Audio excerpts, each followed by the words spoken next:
এই ভালোবাসার কারণ হচ্ছে যে বাংলাদেশের রাজনীতিতে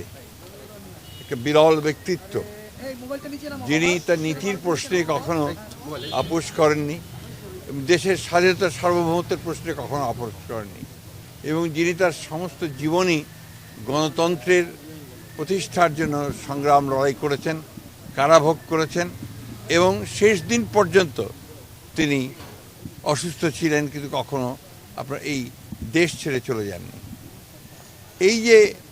দেশের প্রতি ভালোবাসা, মাটির প্রতি ভালোবাসা, মানুষের প্রতি ভালোবাসা, এটাই সমস্ত মানুষকে আলোড়িত করেছে। এবং তার এই দেশের এই ক্রান্তি লগ্নে যখন তার অভিভাবকত্ব সবচেয়ে বেশি প্রয়োজন ছিল, সেই সময় তার চলে যাওয়ায় মানুষ সেই কারণেই সবচেয়ে মর্মাহত হয়েছে। এবং তারা সেই কারণে দেশনেত্রীর নামাজে জানা যায় তার আত্মার মাগফিরাতের জন্য তারা সমবেত হয়েছে, চোখের পানি ফেলেছে এবং অত্যন্ত এই আশা নিয়ে গেছে যে তার এই চলে যাওয়ার মধ্য দিয়ে দেশের মানুষ গণতন্ত্রকে প্রতিষ্ঠার দিকে যে কর্তব্য পালন করা, সেই কর্তব্য তারা পালন করবে এবং আগামী নির্বাচনকে সুষ্ঠু, অবাধ, নিরপেক্ষ করে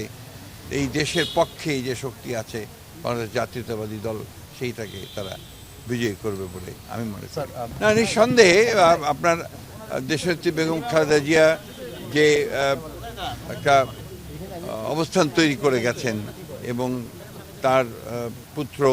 আমাদের নেতা যারা তারেক রহমান সাহেব এর যেমন একটা দায়িত্ব আছে, ঠিক একই সঙ্গে বিএনপির প্রতিটি নেতাকর্মীর দায়িত্ব রয়েছে যে বাংলাদেশি জাতীয়তাবাদের যে দর্শন শহীদ প্রেসিডেন্ট জিয়াউর রহমান সাহেব দিয়ে গেছেন, সেটা দেশনেত্রী এবং খালেদা জিয়া সেই পতাকা তুলে ধরেছিলেন ওপরে, এবং স্বাধীনতার সার্বভৌমত্বের যে পতাকা সেটাও তিনি তুলে ধরেছিলেন।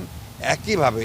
তারেক রহমান সাহেবও সেই পতাকা তুলেই জনগণকে সঙ্গে নিয়ে এই দেশের স্বাধীনতার সার্বভৌমত্বের জন্য তিনি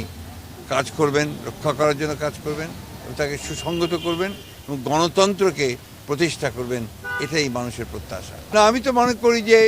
ম্যাডামের চলে যাওয়ার মধ্য দিয়ে যে জনগণের যে ভালোবাসা তৈরি হয়েছে, যে একটা আপনার আমি বলতে পারি যে মানুষের মধ্যে ইমোশনস কাজ করছে, সেই ইমোশনসগুলো তো নিঃসন্দেহে বাংলাদেশ জাতীয়তাবাদী দলকে আরও বেশি শক্তিশালী করবে।